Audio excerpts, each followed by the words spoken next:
So when I say something, it's something backed up by almost 900 members, 900 faculty. You've heard that phrase, getting faculty together is like herding cats. Try 900 unionized faculty. My gosh. So it's challenging, but it's empowering at the same time. And do I always like to speak, be the person, the spokesperson? No. But knowing I have comrades with me in the union is really helps overcome my fears. And I think the same thing for all the movements that Dr. Moll and Dr. Berger talked about too. Yeah, I just want to echo what Paul said, that it's all about organization. It's all about working together, people having your back so that you know you're not alone. So fear is a lonely feeling, but if you're with other people, it's less lonely and less fear. Misha, let's say a student group wanted to lead some type of protest. One student might be maybe disciplined by the university, but a whole group of students getting kicked out because they're, let's say, making their voice heard in some way that's been declared is off limits. That's a counter move, right? Taking space out of the arena of protest per se, that's a move, but then there's a counter move. And so one of these things that you'll see in Dr. Ortiz's book, the chapter on mutual aid, are groups coming together to take vows to act together. And it's like chess. And so when, let's say, a group, an entity makes one move, there are counter moves to be made together. It's just, I think we need to look past that and see the positive things in each of them that we can all work together. Because I think we all do tend to just, dismiss other groups as not being tied in enough or invested enough in whatever struggle is being taken. As you mentioned, these struggles sometimes take years and years to see change, like the NATE one is still in progress. And majority of us turn over here in about 4 years. How do we fight for real and sustainable change when we're here for such a short clip of time?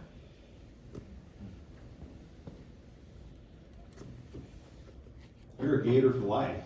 The minute you graduate, even before you leave the podium, you're gonna get a letter. Guess what the letter says? Congratulations. Now it's time to do what? Give back. Exactly. So yeah, there are unique challenges, and I'm glad Kristen pointed out one of them, which is the turnover, but that's everywhere now. Turnover is just a constant thing in 21st century society. And so if you can learn how to be a good organizer on a college campus, you can actually learn to be a good organizer just about any place else. But one of the things that I'm excited, and actually, one of the questions for you asked was what's changed over time in student organizing. I see this trend all across the country where students now are plugging much more heavily into alumni networks and realizing, hey, I'm a freshman or I'm a transfer student here. I'm only going to be here 2 years, but how about the people that came before me? How about those people who organized Black Thursday? How about those people who went to St. Augustine or went to Macomb, Mississippi? Connecting to alumni is been an increasing trend among student organizations. You mentioned the Dream Defenders. The strength of the early Dream Defenders in Florida was the fact that they went right away to movement elders that had been in the Student Nonviolent Coordinating Committee. People like Zohar Simmons, UF Religion and Merit faculty. So you can still do the multi-generational work that Kevin talks about in his work. People like Ella Baker, for example, who was really just an extraordinary person. You've got to read Barbara Ansby's book about Ella Baker. She was this incredible listener too. That's the most important skill, by the way, in movement organizing, is listening. It's not leadership.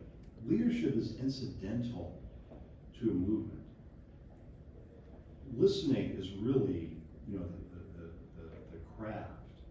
Because what you do when you listen is you work towards building trust with your fellow students, to take chances, to take risks.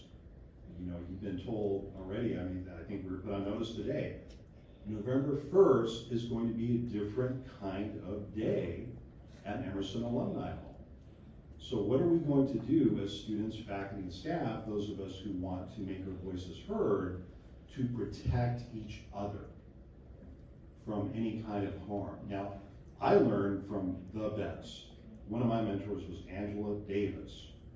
And I remember one of the first, you know, I'd done some civil disobedience as a labor organizer, but one of my first civil disobedience activities as a faculty member was learning directly from Angela, which is that you don't undergo any kind of protest that might result in arrest without coming up with, number one, a bail plan, number two, National Lawyers Guild support, legal firepower.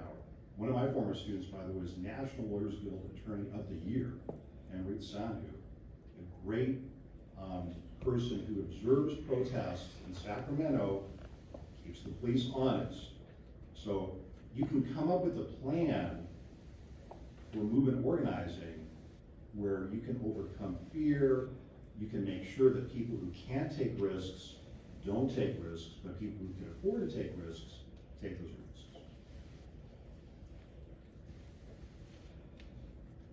Do we have an online question? Take my class. You know, you could say it would be nice if it was mandatory, right? But how are you going to teach 60,000 students that? Maybe it should be mentioned in preview. I think, you know, that we could talk to the preview staffers that this stuff is mentioned during preview. But the problem with that is preview is all about what? Rah, rah, rah, go, go, go. And, you know, some of the stuff that we talk about here is not necessarily so positive. That said, you know, we can't move ahead as a university unless we understand where we've been, and where we've been may not be the greatest things in the world. And I think it's important to talk about that, but I think preview is a really good place to do that. And I think in other classes besides history, poli-sci, sociology, you know, in biology classes where we can talk about maybe the fact that you have professors talked about kind of biology that was white supremacist, you know, so certainly in the law school, certainly in education, you know, and maybe as part of every class, it should be kind of imbued imbued within the syllabus. But the problem, of course, is that's going up against things that the powers that be don't want at all. They want a history that is whitewashed, that this stuff doesn't matter, that it never happened. And, you know, we're great. You know. And certainly when we talk about UF's a family, right? And certainly when we all have families, that there's some bad stuff there, some problematic stuff. And, you know, at some point it's better to talk about it, to get it out in the open and to discuss it and move past it and learn from it, rather than just say, oh, Uncle Ernie, this is strange.